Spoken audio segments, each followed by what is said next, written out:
Nesta edição do PB Desporto, sexta-feira, dia 30 de agosto de 2024, iremos destacar no Rio de Janeiro com Antônio Manuel Góes, o Flamengo com várias lesões, vários problemas, mas mesmo assim com as contratações também, disputando 3 competições e avançando com as contratações que ainda vão estrear no Flamengo. Teve a lesão aí do Michael, o Flamengo cheio de problemas, mas vai avançando nas 3 competições, Libertadores, Copa do Brasil e Campeonato Brasileiro, e Antônio Manuel Góes, direto do Rio de Janeiro, vai abordar esse assunto. Já em Penedo de Alagoas, Robinson Lessa vai falar do Corinthians, que mesmo seguindo aí em 3 competições, foi derrotado pelo Juventude nesse meio de semana, no primeiro jogo da Copa do Brasil,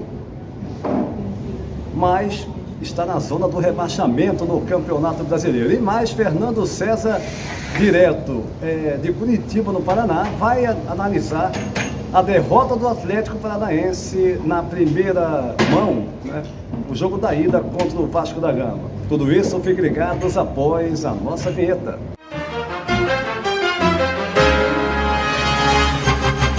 Iniciando mais uma edição do PB Desporto, eu vou direto ao Rio de Janeiro, Antônio Manuel Góes. Quero lhe ouvir a respeito desse momento do Flamengo, com várias lesões. Agora o Michael, e o De La Cruz, o Nico De La Cruz, também tendo essa situação de lesão. E o Flamengo contratando, ao mesmo tempo fazendo contratações. Em uma semana praticamente acertou 4 contratações. Mas o Flamengo vivo ainda em 3 competições. Vou passar para você no Rio para você analisar esse momento do Flamengo, ao mesmo tempo com lesões, uma situação complicada, mas avançando nas 3 competições, a Copa do Brasil, Libertadores e o Campeonato Brasileiro. Antônio Júnior e amigos da Resenha da Bola. Lesões de curto, médio e longo prazo para a recuperação de jogadores afetam o elenco do Flamengo entre o fim de julho e agora o de agosto. Everton Cebolinha, ruptura do tendão de Aquiles, submetido à cirurgia e retorno às atividades previsto para o começo de 2025. Matias Vinha, lesão no menisco e ligamento cruzado anterior do joelho direito, também submetido à cirurgia, e retorno só em 2025. Pedro, posterior da coxa esquerda, finalizando a transição e retorno no próximo domingo contra o Corinthians. Gabigol, posterior da coxa direita, já em processo de transição. Arrascaeta, adutor da coxa direita, em fase de cuidados fisioterápicos. De La Cruz e Michael, esse último recém-retornado do futebol árabe, ambos com lesões no músculo posterior da coxa direita. 7 profissionais fora de combate, dos quais Pedro, já reintegrado para o próximo jogo, deixam o Flamengo em situação crítica no curso do Brasileirão, da Libertadores e da Copa do Brasil. Os demais novos contratados: lateral esquerdo Alex Sandro, meio-campista Alcaraz e atacante Plata, além da necessária adaptação e a depender, claro, da comissão técnica, disponíveis para o Brasileirão, para a Libertadores da América e Copa do Brasil, exceto o jogo de volta contra o Bahia na Copa do Brasil, nas quartas de final em curso. Como se não bastassem os problemas, o clima de caça às bruxas, de influenciadores de redes sociais, na busca de supostos culpados, entre aspas, pelas lesões dos jogadores, no Departamento de Saúde rubro-negro, com insinuação de impropriedade no treinamento físico. O ambiente periférico do Flamengo, suscitado pelos tais donos de canais no YouTube, de caráter deleteriamente inquisitório, gera um clima de instabilidade, a respingar no esforço emergencial de Tite e seus preparadores para a melhor formulação tática do elenco, no estrito alcance de suas limitadas disponibilidades. Convenhamos, é muita insanidade. Pois é, Antônio Manuel Góes, é um momento, como eu falei, distinto para o Flamengo, porque apresentou 4 contratações de peso. Uma delas, né, o Charlie, como eles chamam no popular, né, o jogador argentino, né, o Alcaraz, 21 anos, um valor, a maior contratação do Flamengo na sua história. E, claro, os demais jogadores, Michael, né, o Plata foi o último, né, o Alexandre, mas ao mesmo tempo com sérias lesões, e ainda assim vivo em todas as competições. A torcida mesmo tem que procurar entender essa situação, porque é um momento difícil. Agora o Flamengo, por ter uma situação financeira muito boa, tem ao mesmo tempo condição de ir lá no mercado e fazer 4 contratações desse peso e, diante dessas lesões, ainda assim conseguir trabalhar bem e deixar a equipe altamente competitiva. Agora eu vou até Penedo de Alagoas. Robson Lessa, quero ouvir a respeito do Corinthians, né, que vai bem nas Copas, apesar da derrota para o Juventude na Copa do Brasil, o primeiro jogo nessa semana, mas no Campeonato Brasileiro, que campanha, hein? Está na zona do rebaixamento, apenas 4 vitórias, e agora o clássico contra o Flamengo no final de semana. Robson. Olá, Júnior. Olá, amigos do Resenha da Bola. Estamos chegando aqui para comentarmos sobre um tema muito pertinente que a imprensa brasileira tem focado muito, que é a pífia campanha do Sport Clube Corinthians Paulista ao longo de todo o Campeonato Brasileiro da Série A. Corinthians já disputou 24, 25 partidas e tão somente 4 vitórias conseguiu somar nessa caminhada dele. Por conta desse baixo rendimento, dessa péssima performance, a equipe paulista está ocupando a 17ª colocação e já vem há várias rodadas na zona de rebaixamento da competição. A pressão é muito grande nas hostes do Parque São Jorge, já tivemos mudança de técnico, a equipe melhorou um pouco, é bem verdade, mas para alcançar resultados positivos é fundamental que você tenha uma equipe bem estruturada, bem entrosada, um meio de campo com habilidade, um ataque insinuante e letal. E esses pontos são pontos nevrálgicos hoje na realidade corintiana. Por quê? O meio de campo ele só pode contar com o talento do Rafael Garro, que realmente é um meia, um canhotinho diferenciado, mas no ataque, como diziam os mais antigos, a gente pode considerar o ataque corintiano um ataque cardíaco, um ataque de riso, enfim. Realmente uma situação bastante delicada, complicada, e a gente sabe que time grande, quando chega nessa realidade, a pressão é infinitamente superior do que um time pequeno vivendo o dia a dia na zona do rebaixamento.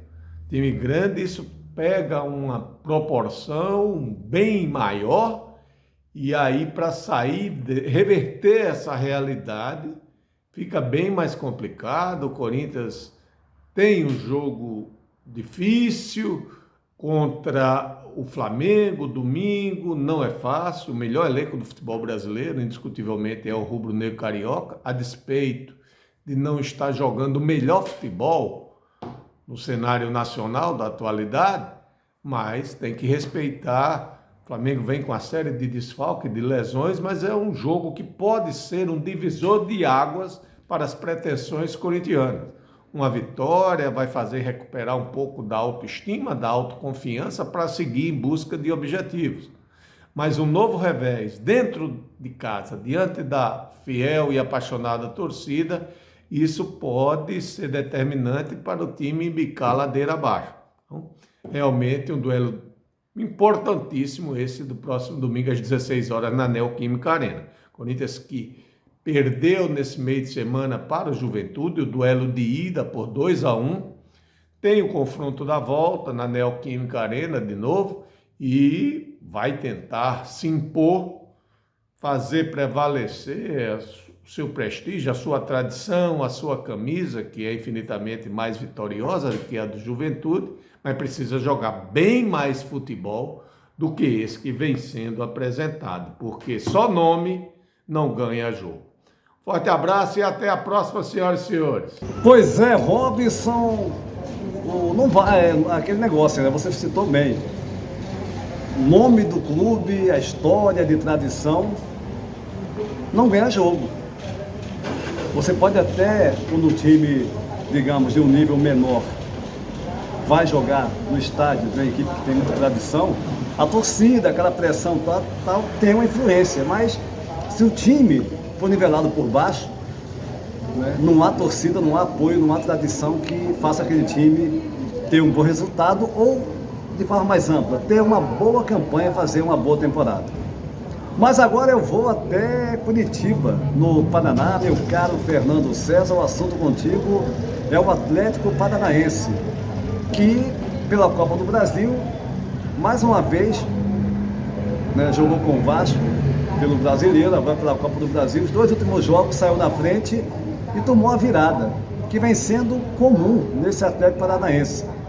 Como é que foi a reação aí no Paraná? Como é que você analisa essa derrota do Atlético Paranaense? Vai decidir em casa, é uma vantagem, mas tem que vencer, pelo menos por um gol, para levar para os penais, ou por 2, para avançar até a fase semifinal da Copa do Brasil, hein, Fernando? Olha, Júnior, a situação do Atlético Paranaense nos últimos jogos, quer pelas competições que o Atlético vem disputando, ou seja, Campeonato Brasileiro, Brasileirão, Copa do Brasil e Copa Sul-Americana, eu não incluiria a Copa Sul-Americana, onde ele vem de bons resultados, por exemplo, frente à equipe do Beltrano, onde o Atlético, diante do representante argentino, o Atlético conseguiu 2 boas vitórias. No jogo de ida, jogando na Arena, quando venceu pelo placar de 2-1, e no jogo de volta, lá em Córdoba, na Argentina, quando o Atlético fez até melhor, conseguiu uma vitória por 2-0. Mas o seu desempenho nas últimas jornadas, quer no Campeonato Brasileiro e quer na Copa do Brasil, realmente tem sido decepcionante, o que causa uma reação já bastante negativa por parte da torcida, que sempre apoiou, mas para o torcedor, o que importa no futebol é momento. E no momento, nessas competições, o Atlético não vem obtendo bons resultados e, o que é pior, entregando, entre aspas, resultados no apagar das luzes, como já vinha acontecendo, inclusive, no Campeonato Brasileiro, quando o Atlético andou tomando gol nos acréscimos, já nos descontos dos jogos por parte da arbitragem, e agora a história se repete também pela Copa do Brasil. Foi assim nos confrontos contra a equipe do Vasco pelo Campeonato Brasileiro, quando o Atlético largou na frente e permitiu uma reação do Vasco que acabou virando, fazendo com que a torcida do Vasco, com toda a razão, cantasse aquele refrão tão conhecido que diz que o Vasco é o time da virada. E, de fato, o Vasco não conseguiu apenas isso dentro do Campeonato Brasileiro, a questão de uma semana atrás, e agora, em menor tempo ainda, dentro da Copa do Brasil, no jogo de ida, quando o Atlético novamente largou na frente e permitiu a virada da equipe do Vasco da Gama, e o gol que deu a vitória para o Vasco veio aos 49 minutos do segundo tempo. Torcedor não perdoa, vem criticando demais, principalmente a defesa do Atlético, que vem tomando esses gols inadmissíveis. O goleiro Léo Link não tem conseguido, pelo seu desempenho, deixar que o torcedor sinta saudade do Bento, que deixou numa transição recente a equipe do Atlético, se transferindo para o futebol árabe. Não bastasse isso, o Atlético caiu também dentro do Campeonato Brasileiro hoje. Está exatamente no meio da tabela, ocupando o 10º lugar, somando 29 pontos, já mais distante da zona do Z4, ou Z6, como queiram, que é a chamada zona da Libertadores, do que a ZR, onde o Atlético está mais perto hoje da ZR do que da zona de classificação. Enfim, o momento é de cobrança e muita crítica pelo desempenho do Atlético. Pois é, Fernando César, é natural, né? Que quando o time não consegue resultado, o Atlético Paranaense vai mal no Brasileiro, agora tem desvantagem para decidir em casa a vaga, a fase semifinal da Copa do Brasil, e aí já começa a haver cobrança, mais do que natural, com o novo técnico, o Varini, né, o uruguaio, e aí vem essas cobranças por parte da torcida e da própria mídia, né, questionando o futebol que a equipe apresenta nesse momento.